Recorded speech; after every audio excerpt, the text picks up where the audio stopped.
Friends, तर आपण आज बनवणार आहोत गाजरचा हलवा। तर मग आपण गाजर स्वच्छ धुवून आणि किसून घेतलेत।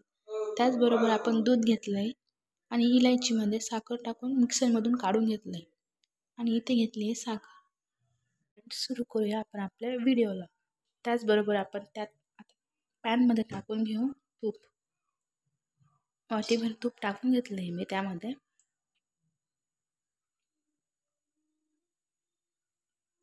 तूप टाकून झाल्यानंतर थोडा गॅस फास्ट करते तूप गरम होण्यासाठी। तूप आपलं चांगल्या रीतीने गरम झालेलं आहे, त्यात टाकून घेऊ आपण। चांगलं याचं पाणी काढून घेतलंय मी गाजरचं, त्यात टाकून गाजर कढईमध्ये टाकून घेतले।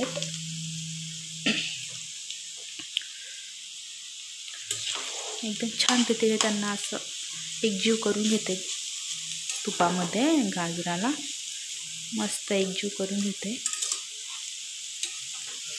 बघू शकता तुम्ही आपण गाजर किती मस्त एकजीव करून घेतले। आता आपण त्यात टाकणार आहोत साखर। गाजर खाली लटकले नाही पाहिजे, मग ते कळसर लागतात। तर मग आपण त्यात साखर टाकून घेऊ। मी 1 वाटी साखर घेतली, ते आपण त्यात टाकून देऊ।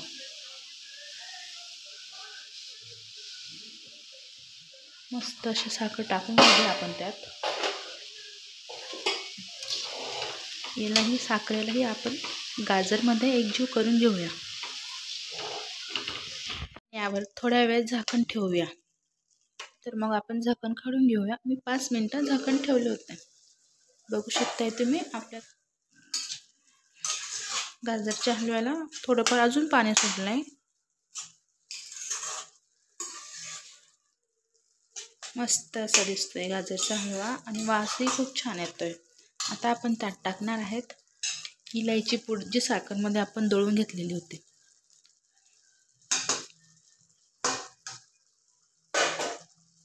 यालाही आपण गाजरमध्ये एकजीव करून घेऊया।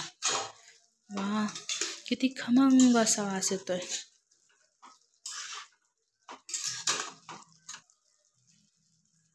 खूप सुंदर असा वास येतोय गाजरच्या हलव्याचा। अजून 5 मिनिटं आपण त्यावर झाकण ठेवूया। तर मित्रांनो, आता आपण झाकण काढून घेतलंय आणि त्यामध्ये आता आपण टाकणार आहोत दूध। दूध टाकून घेऊया।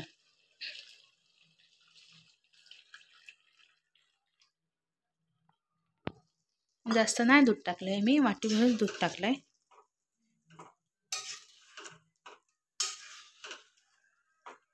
बघू शकताय तुम्ही गाजरचा हलवा खूप छान असा दिसतोय।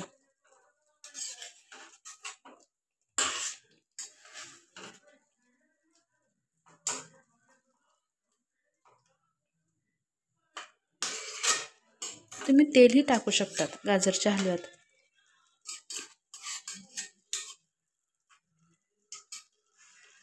चला तर मग थोड्या वेळाच्यावर झाकण ठेवूया आपण। बघू शकताय तुम्ही किती सुंदर असा गाजर हलवा तयार झाला आहे आपला।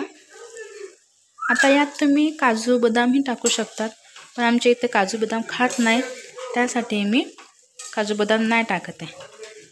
बघा किती छान असा दिसतोय ना गाजरचा हलवा। तुम्ही किती सुंदर असा गाजर हलवा तयार झालेला आहे। व्हिडिओ आवडल्यास लाईक, कमेंट, शेअर, सबस्क्राईब आणि बेल आयकॉनला क्लिक करायला अजिबात विसरू नका। थँक्यू।